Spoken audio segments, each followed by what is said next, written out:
दिखेगा।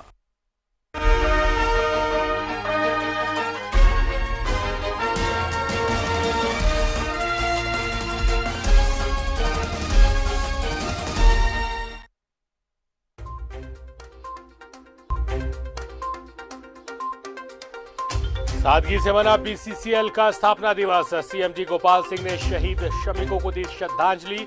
15 लोगों को सौंपा गया नियुक्ति पत्र।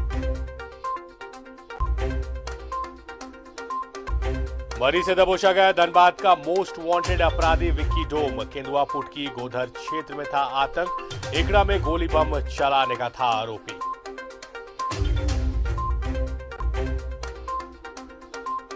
धनबाद के धनसार थाना की पुलिस कस्टडी से चकमा देकर फरार हुआ मारपीट का आरोपी। गिरेबान तक पहुंचे कानून के लंबे हाथ, पहुंचा सलाखों के पीछे।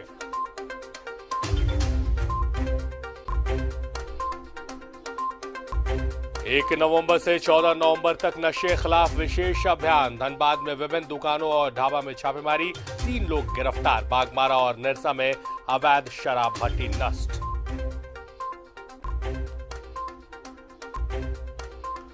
और त्योहारों के मौसम में बेपटरी नजर आ रही है धनबाद की सफाई व्यवस्था। शहर के बीचों बीच BS स्टैंड में डंप किया जा रहा है कचरा। डरा रही है बीमारी का खतरा।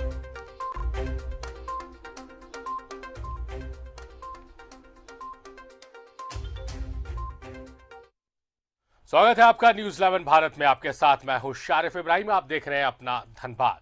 कोल इंडिया और उसकी अनुषंगी इकाई BCCL अपना स्थापना दिवस मना रही है। कोरोना के मद्देनजर स्थापना दिवस को बेहद सादगीपूर्ण तरीके से मनाया गया। इस मौके पर शहीद श्रमिकों के स्मृति स्थल पर श्रद्धांजलि भी दी गई और उनके परिजनों को सम्मानित भी किया गया। अनुकंपा समेत कई लोगों को कंपनी ने इस मौके पर नियोजन भी दिया।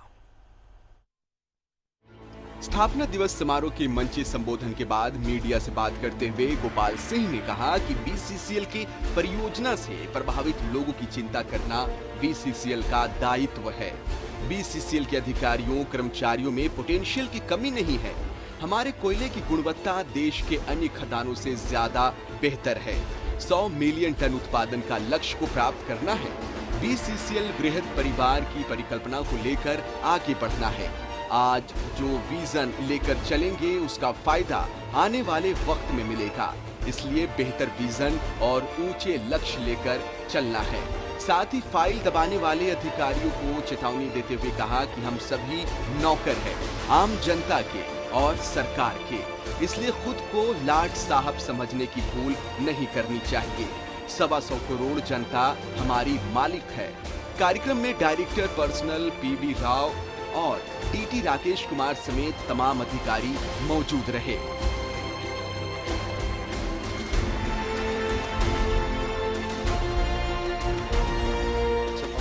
हमारा प्रोजेक्ट सारा है। लास्ट ईयर 18 मिलियन किया। इस बार 30+ का हम लोग मिनिमम ये है। टारगेट तो 40 है वहाँ का। ओरिजिनल टारगेट इस बार 86 मिलियन है, बट कोविड के बाद थोड़ा रिवाइज होकर 76 मिलियन के हिसाब से है। अभी पिछले 2 महीने में हम लोग सितंबर अक्टूबर में करीब 4 मिलियन में 3 मिलियन करीब कवर किया है।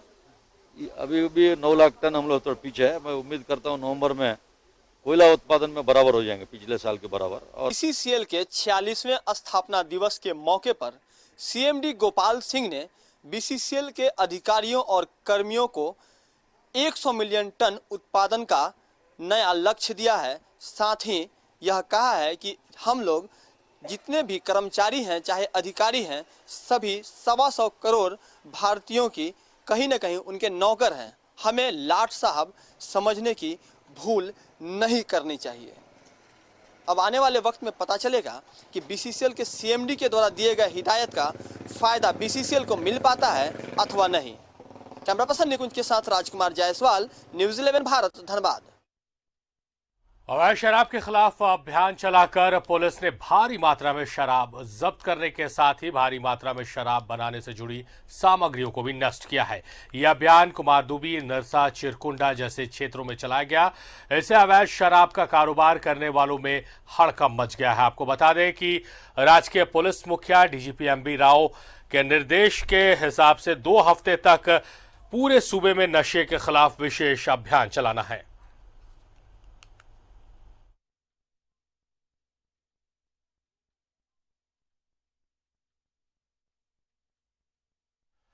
बागमारा के बरकी बस्ती में महुदा पुलिस ने छापेमारी कर अवैध शराब भट्टी और जावा महुआ को नष्ट किया है। छापेमारी की सूचना पाकर अवैध शराब कारोबारी फरार होने में कामयाब रहे। इस मामले में अवैध शराब कारोबारी के खिलाफ कार्रवाई की जा रही है।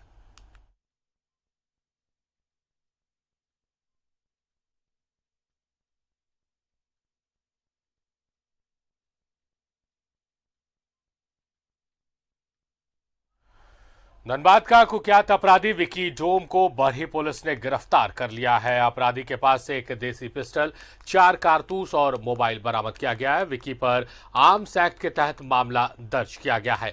बताया जा रहा है कि विकी पर अपहरण और एकड़ा में गोली बम चलाने सहित कई संगीन आरोप हैं। इस मामले को लेकर पुलिस विक्की की लंबे समय से तलाश कर रही थी। बरही में पुलिस के डर से एक रिश्तेदार के घर पर वो छुपा हुआ था। इस दौरान पुलिस को खबर मिली। बाद में पुलिस ने घटनास्थल जाकर उसे गिरफ्तार कर लिया।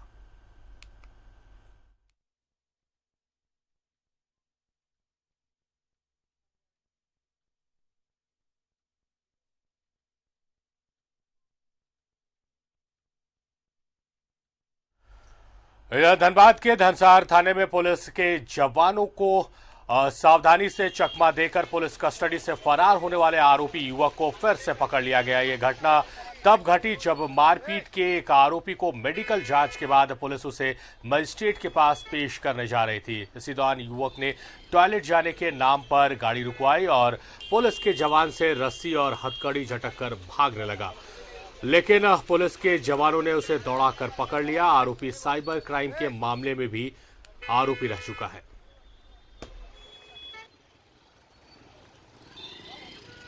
ये मारपीट का एक मामला है इनके ऊपर, है ना। एक लड़का को मार पूरा जबड़ा तोड़ दिया था उनका, और उसी के मामले में अभी हम लोग कोर्ट में ले आए इसके स्टडी के लिए। रस्सी पकड़े हुए और उसी में भाग रहा था, भागने का प्रयास कर रहा था। पकड़ लिया उसको दौड़ा के। अच्छा, जाके हम ही लोग पकड़ लिए तीनों थे। कौन सा थाना? रिकवरी एजेंट और जमीन कारोबारी अमान मलिक उर्फ डब्लू मलिक ने अपने ऊपर हमले के आरोप में गोविंदपुर थाने में शिकायत दर्ज कराई है। पुलिस ने अज्ञात लोगों के खिलाफ जमीन कारोबारी पर हमला करने और गाड़ी क्षतिग्रस्त करने का मामला दर्ज किया है। मीडिया से बातचीत में अमान ने बताया है कि उसने अब बैंक रिकवरी का काम छोड़ दिया है और पूरा ध्यान जमीन के कारोबार पर लगा रखा है। पिछले कुछ दिनों से उसके कारोबारी साझेदार के साथ उसकी नहीं बन रही थी। ऐसे में पुलिस इस एंगल से भी मामले की जांच कर रही है। साथ ही पुलिस का मानना है कि रिकवरी एजेंट के तौर पर संभव है कि अमान ने किसी से कुछ रिकवर किया हो। ये उसी गुस्से में हमला किया गया है। जा रहे हैं वहीं, जा रहे हैं, देख लेते हैं।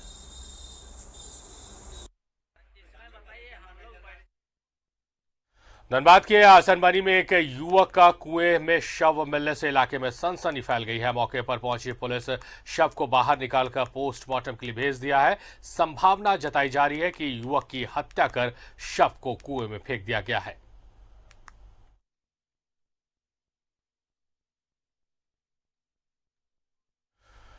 और धनबाद जिले में जीटी रोड के विभिन्न दुकानों और ढाबा में बरवड्डा पुलिस ने छापेमारी की है। इस दौरान 3 लोगों को गिरफ्तार करने के साथ अवैध शराब की 144 बोतल जब्त की गई है। प्रेस वार्ता में बरवड्डा थाना प्रभारी ने कार्रवाई की जानकारी दी।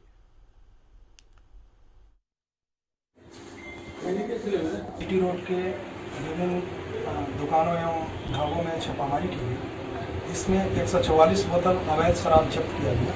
इस शराब के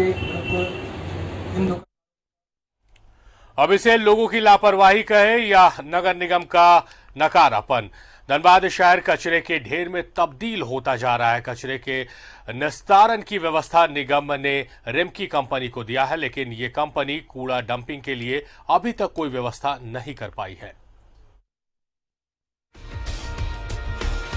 रिमकी द्वारा बस डिपो में कचरा डंप करने का काम किया जा रहा है। इससे शहर में बीमारी फैलने के आसार हैं। निगम ने कई बार रेमकी को बस स्टैंड में शहर का कचरा डंप करने से मना किया गया है, फिर भी रेमकी निगम की बात की अवहेलना कर रहा है। शहर में लगातार कोरोना का संक्रमण फैल रहा है, पर रेमकी लोगों की जिंदगी से खिलवाड़ कर रही है। हालांकि नगर निगम के उपायुक्त राजेश सिंह का कहना है कि इसकी जाँच की जाएगी। डोर टू डोर स्वीपिंग चल रहा है। अगर वो कचरा कहीं जाके जमा हो रहा है, दैट इज मीन्स कि वहाँ पर डोर टू डोर नहीं है। तो वैसे सब एरिया पे हम लोग जांच कराते हैं और देखते हैं कि हमारी एजेंसी जब ऑलरेडी काम कर रही है, हम इस गाँव में बहुत अच्छा काम कर रही है, हो सकता है कुछ पार्ट छूट जाता हो, तो उसको हम लोग जब मीटिंग करके उसको हम लोग समीक्षा करेंगे कि भाई वो सब एरिया क्यों छूट रहा है हमारा। और हम जितनी भी घोषणाएं कर रहा है किसी में अमल में नहीं लाया जा रहा है। कचरा प्रोसेसिंग ये 5 साल पहले से बात चल रही है, हमें कचरा उठाव के लिए बार बात किया जा रहा है कि आपको पैसा देना, उनको पैसा देना है। जो पैसे आपके आ रहे हैं जिस मुद्दे के लिए, वो तो पूरा हो जाए। लगातार निगम के मुख्य मोहल्ले और कॉलोनी में कचरा फैल रहा है। लोगों की माने तो डोर टू डोर कचरा लेने वाले आते तो जरूर है, पर मोहल्लों की सड़क पर फैला कचरा साफ नहीं करते, जिससे आने जाने वाले राहगीरों को कई तरह की समस्याओं का भी सामना करना पड़ता है। काम तो कर रही है, लेकिन उनके स्टाफ लोग बढ़िया से जो ठेका में काम कर रहे हैं वो काम सही से नहीं करवा पा रहे हैं। और जहाँ देखिए वहाँ कचरा जमा हुआ, फल वाले पास देखिए, चाउमीन वाले पास देखिए, हटिया में देखिए, पुराना बाजार देखिए, हम चारों ओर घूमते हैं, नज़र चारों ओर ही कचरा नज़र आते हैं। कितना सफाई होता है।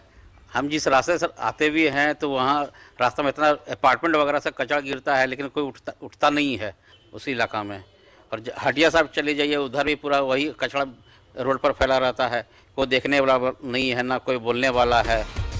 बहरहाल छठ पूजा सर पर है और शहर में जिस तरह से कचरा फैला है, इससे सवाल ये उठता है कि कैसे पूजा से पहले सफाई हो पाएगी। इसको लेकर लोगों में काफी आक्रोश भी है। न्यूजीलैंड भारत के लिए धनबाद से कुंदन सिंह की रिपोर्ट। भले ही कोरोना की वजह से अभी तक शहर वासियों को दूसरे शहर या दूसरे राज्य जाने में नाको चने चबाने पड़ रहा हो, लेकिन अगर छठ माता की कृपा उन पर हो गई तो जल्द ही धनबाद रेल मंडल से गंगा दामोदर समेत कई ट्रेनों का परिचालन शुरू हो जाएगा। हमारे सहयोगी राजकुमार ने धनबाद जंक्शन का जायजा लिया है। आस्था का महापर्व डाला छठ की उल्टी गिनती शुरू हो गई है और बिहार जाने के लिए धनबाद की अगर बात करें तो ऐसी कोई ट्रेन नहीं है जो सीधी सेवा प्रदान करती हो। तो कई लोगों की परेशानी बढ़ी हुई है, खासकर पटना के लिए जो गंगा दामोदर एक्सप्रेस यहां से खुलने वाली थी वह भी अभी तक शुरू नहीं हो पाई है। तो किस तरह की परेशानी है लोगों की, किस तरह से लोग इंतजार कर रहे हैं ट्रेनों के खुलने का, उनके परिचालन का, सीधे हम लोगों से बात करेंगे और जानने का प्रयास करेंगे कि सरकार ने जो अभी तक की स्थिति बना रखी है कोविड-19 को लेकर, उसमें ढील कब तक देगी और ट्रेनों का परिचालन कब तक शुरू होगा। परेशानी तो हो ही रही है अब, लेकिन क्या किया जाएगा, जो कोरोना चल रहा है इसमें भी तो आदमी को देखना होगा, है ना। आपको कहाँ जाना है? हमको डाल्टनगंज जाना है शक्तिपुंज से। अभी ट्रेनें जैसे नहीं चल रही है तो हम लोगों को बहुत दिक्कत जा रही है और इस मुद्दे से बहुत सही भी है। जितना हम लोग डिस्टेंस करेंगे जरूरी ना हो, तो जहाँ पर हम लोग हैं वहीं पर अगर छठ पूजा अपना विधि भी छोटे तौर पे भी मना ले तो अच्छी बात है। जब वैक्सीन आ जाएगी तब देखा जाएगा, जैसे सुविधा हो जाएगा। और गवर्नमेंट का गाइडलाइन जैसा है हम लोग अच्छी बात है, उसका फॉलो भी करना चाहिए ये, क्योंकि हम ही लोगों की ही दृष्टि से है। हाँ, उसकी परेशानी अवश्य है, कहीं ना कहीं सरकार की भी थोड़ी सी कुछ कमियां हैं, फिर भी ठीक है, थोड़ा लेट लती भी हुआ है, लेकिन जो ऐसा भी है गाइडलाइन है, करना पड़ेगा, मजबूरी भी है, आखिर हम ही लोगों के लिए ही दृष्टि से है। तो आप लोग क्या चाहते हैं? नहीं, मतलब ठीक है, ये ट्रेनें चलनी चाहिए, लेकिन सरकार जैसे नियम कानून बनाया है तो उसका भी हम लोग को पालन करना है। एक और बात सामने आ रही है कि जिस तरह से बिहार चुनाव जैसे ही खत्म होगा, 8 तारीख को रेलवे बोर्ड की बैठक होने वाली है और हाजीपुर में इसका बैठक होना है और जैसे ही बैठक होगी उसमें कई महत्वपूर्ण ट्रेनों को चलाने का भी निर्णय लिया जाएगा।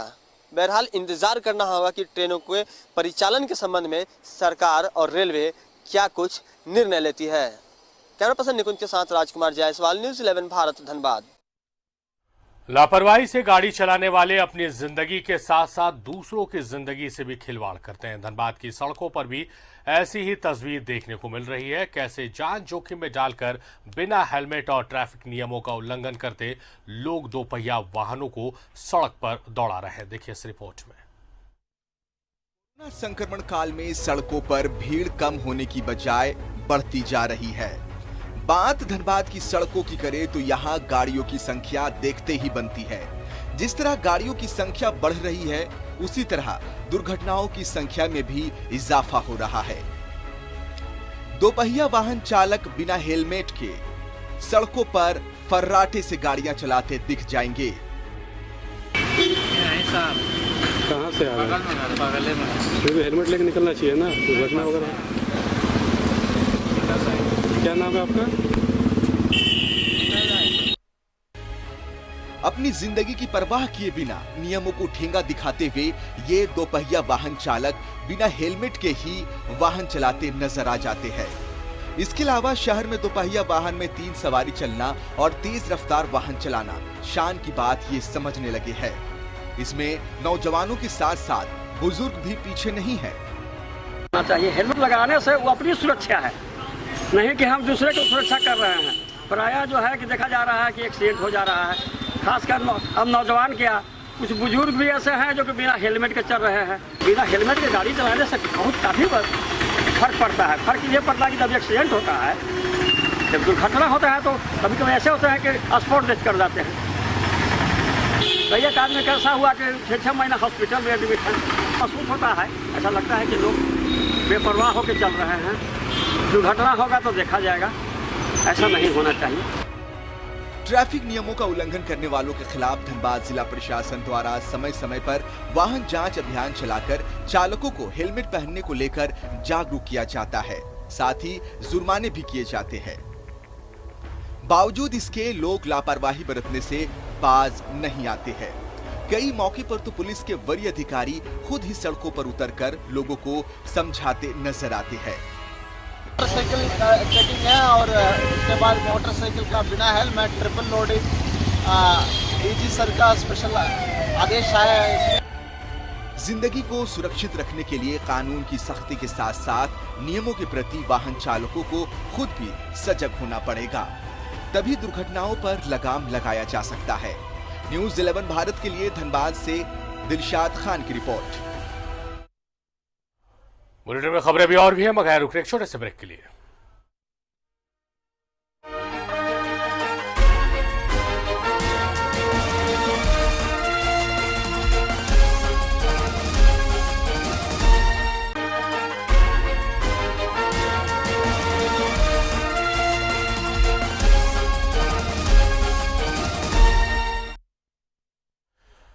स्वागत है आप सभी का। ब्रेक के बाद अपना धनबाद में बात करेंगे धनबाद की खबरों की, मगर उससे पहले बात करेंगे एक बड़ी चुनाव खबर की। उपचुनाव की लड़ाई थाने की दहलीज पर अब बीजेपी ने दर्ज कराया मामला।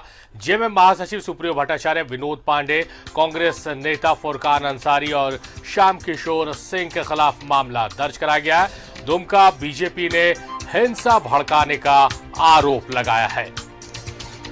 तो दुमका में उपचुनाव होना है और चुनावी जो सरगर्मी है वो बढ़ी हुई है और इसको लेकर आरोप प्रत्यारोप और बयानों के तीर तो चल रहे थे। उसके बाद थाने के दहलीज में मामला पहुंचा था। कल ही दुमका कांग्रेस ने एक मामला दर्ज कराया था बीजेपी के प्रदेश अध्यक्ष दीपक प्रकाश के खिलाफ, और आज बीजेपी ने मामला दर्ज कराया है जेएमएम और कांग्रेसी नेताओं के खिलाफ।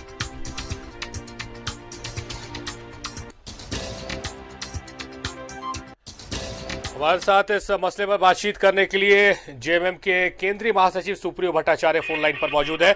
सुप्रियो जी, स्वागत है आपका न्यूजीलैंड भारत पे। धन्यवाद। सुप्रियो जी, कल ही आप लोगों ने मामला दर्ज कराया था और आज बीजेपी की तरफ से हिंसा भड़काने का आरोप लगाते हुए आपके खिलाफ फुरकान अंसारी, विनोद पांडे के खिलाफ मामला दर्ज कराया गया है।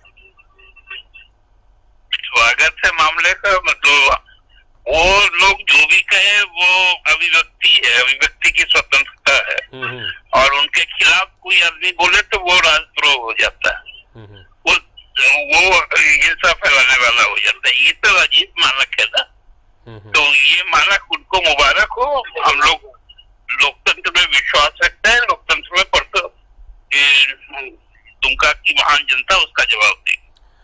सुप्रियो जी, कल जिस तरह से आप लोगों ने मामला दर्ज कराया था उसके बाद बीजेपी का जो बयान आया था कि दुमका और बेरमो सीट झारखंड मुक्ति मोर्चा और कांग्रेस हार रही, गठबंधन हार रही, इसलिए हताशा में वो मुकदमे दर्ज करा रही है, और वही काम अब बीजेपी ने किया है। नहीं, देखिए, अब हम ये बात तो छोड़ देते हैं प्रबुद्धता मंडल पे, क्योंकि उनको फैसला लेना है 3 तारीख को जी, और हम लोगों को पूरा विश्वास है कि जिस प्रकार की उद्दंडता उन लोगों ने की है उसका करारा और माकूल जवाब देगी दुमका और बेरमो की जनता। चलिए सुप्रियो जी, आपने बहुत महत्वपूर्ण बात कही है कि अब वक्त आ गया कि जनता जनार्दन के हाथों पर फैसला छोड़ दिया जाए। बहुत बहुत शुक्रिया सुप्रियो जी, आप हमारे साथ जुड़े, आपका धन्यवाद जी। तो जेएमएम के केंद्रीय महासचिव सुप्रियो भट्टाचार्य हमारे साथ जुड़े थे, जिन्होंने सीधे तौर पर कहा है कि अब जनता को फैसला लेना है। 3 तारीख को जनता फैसला सुनाएगी और नतीजे बताएंगे कि आखिर इस लड़ाई में जो बयानों के तीर चल रहे हैं, जो मुकदमे दर्ज कराए जा रहे हैं, इसमें सही कौन है और गलत कौन।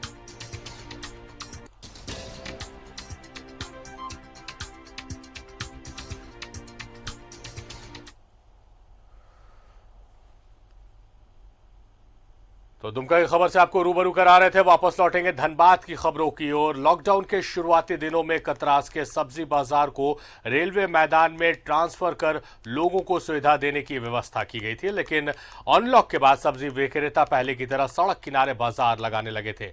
इससे जाम की समस्या फिर से होने लगी थी। इसको देखते हुए जिला प्रशासन के आदेश पर कतरास थाना प्रभारी ने सख्ती अपनाकर सब्जी दुकानदारों को निर्धारित स्थल पर जाने को कहा। ऐसा नहीं करने पर कानूनी कार्रवाई की जाएगी। पता चला कि लगाए हैं तो हम लोग आए हैं, इन्हें बताया जा रहा है, समझाया जा रहा है, और अन्यथा हम लोग कानूनी कार्रवाई करने के लिए बाध्य होंगे। किस जगह पर लगाने का आदेश दिया गया? रेलवे ग्राउंड जो पहले से लग रहा था वहीं पर लगाने का आदेश दिया गया है। धनबाद के जोड़ा फाटक में the make over ladies parlour की प्रथम वर्षगांठ कोविड के नियमों का पालन करते हुए मनाई गई। त्योहार और शादियों के इस मौसम में द मेक ओवर आपकी सुंदरता को निखारने का काम कर रहा है। इस पार्लर में देश के अलग अलग हिस्सों से प्रोफेशनल मेकअप आर्टिस्ट महिलाओं की खूबसूरती में 4 चांद लगाती हैं। The make over ladies parlour की सुविधाओं की ज्यादा जानकारी दे रहे हैं सहयोगी राजकुमार। की त्रासदी के बाद अब देश में अनलॉक की प्रक्रिया शुरू हो गई है और इसी क्रम में तमाम जो स्पा, बार, सैलून, जितने भी पब्लिक के साजो सामान के जो चीज़ें थीं उनमें अब अनलॉक होने लगा है। और अभी हम धनबाद के उस क्षेत्र में है जहां पर कि द मेक ओवर नाम का एक महिला पार्लर है, एक लेडी पार्लर है और एक कंप्लीट पैकेज आपको यहाँ पर मिलता है। जिस तरह से पहले महिलाओं की जो पार्लर हुआ करती थी उसमें पुरुषों की एंट्री की बाध्यता रहती थी कि उन्हें यहाँ पर नहीं आने दिया जाता था, लेकिन अब से चूंकि ये दूसरे वर्ष में अब ये प्रवेश कर चुका है और सीधे हम आपको अंदर का नज़ारा दिखाना चाहेंगे जहाँ पर कि वो तमाम चीज़ें जो धनबाद में अब तक देखने को नहीं मिली थी वो चीज़ें आपको दिखेंगी। और ठीक सामने का जो ये सेक्शन है जो यहाँ पर आप जो अगर आती हैं तो खासकर शादियों के सीजन में मेकअप से पहले मसाज का बहुत महत्व होता है। अगर आप मानसिक तरीके से शांति नहीं पा रहे हैं तो मसाज बहुत ज़रूरी होता है और यहाँ पर आपको वह आत्मिक संतुष्टि, आत्मिक शांति और देखने को मिलेगी जो कि बहुत ही किफ़ायती दर पर होंगी और कहीं ना कहीं जो भी यहाँ की व्यवस्था होगी वह अपने आप में अद्वितीय होगी। सीधे यहाँ पर जो ऑनर है उनसे बात करते हैं। मैम बताइए क्या कुछ सुविधाएं आप यहाँ के जो आपके जो कस्टमर आते हैं उनके लिए हैं और ख़ास करके जो ब्राइडल जोड़ियाँ हैं उनके लिए क्या कुछ व्यवस्था है? जी एग्जैक्टली मैं कोशिश करती हूँ कि जितने हमारे कस्टमर्स आए सबको मैं सेटिस्फाई करूँ जितनी ज़रूरत होती है। अगर चाहे वो 16 साल की लड़कियाँ आती हैं उनको भी मैं कोशिश करती हूँ कि उनके स्किन देख के, उनके हेयर्स देख के मैं सामान बेचती नहीं हूँ। नहीं तो नॉर्मली पार्लर्स में होते हैं कि भाई चीज़ें पॉसिबली एक टारगेट दिया जाता है कि आप उस टारगेट को कंप्लीट करना है। मेरे यहाँ स्टाफ मेरे सब फ्री है, उनको क्लाइंट को देखते हैं, उसके बाद वो वैसे चूज़ करते हैं, उनके स्किन को देखते हैं, उनको हेयर्स को देख के ही रेकमेंड करेंगे क्या चीज़ ज़रूरी है क्या नहीं है। एक चीज़ और जानना चाहेंगे क्योंकि व्यवहार ये जो सीजन है जो वो त्यौहार का सीजन अब आ चुका है, साथ ही एक और बड़ी बात है कि शादियों की भी सीजन अब शुरुआत हो गई है, तो उसमें उसके लिए जो भी लोग आएंगे उनके लिए क्या कुछ विशेष पैकेज आपके पास है? देखिए अगर प्री अभी सीजन है प्री ब्राइडल का, वैसे तो हम सीजन के हिसाब से ओकेजन्स के हिसाब से डिस्काउंट परसेंटेज एक रेडी कर, जैसे अब लास्ट मंथ अब अक्टूबर था, ये हमारा एनिवर्सरी मंथ था तो इसमें ओवरऑल 30% ऑफ था। आज पहली वर्षगांठ है, धनबाद के जो भी लोग हैं, जो भी यूथ हैं, उनसे क्या अपील करेंगी?